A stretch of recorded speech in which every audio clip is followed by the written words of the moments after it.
JB music studio के गाने सुनने के लिए हमारे चैनल को सब्सक्राइब करें और बेल आइकन को दबाना ना भूलें। Music by Meera recording studio Lohrauli बाजार। डीजे ज्योति प्रकाश रामधनपुर।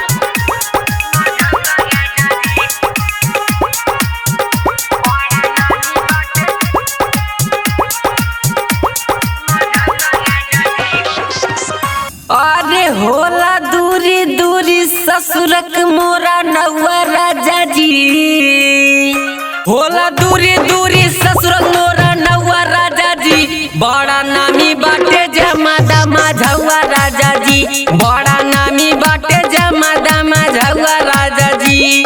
माझौआ राजा जी हो, माझौआ राजा जी हो, माझौआ राजा जी। बड़ा नामी बाटे जमादा माझौआ राजा जी, बड़ा नामी बाटे जमादा माझौआ राजा जी।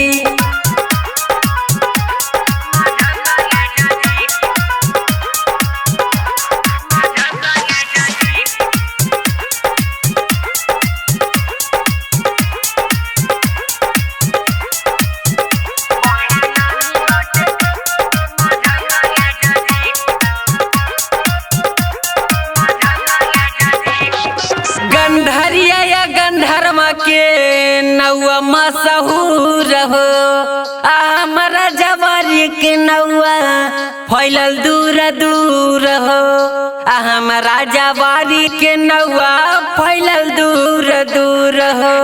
सभे पूछी पूछी जाने एकर भौआ राजा जी, बड़ा नामी बाटे जमादा माझौआ राजा जी, बड़ा नामी बाटे जमादा माझौआ राजा जी।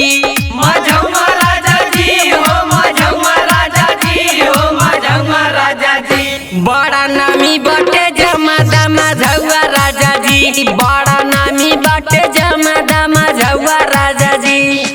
डीजे ज्योति प्रकाश रामधनपुर।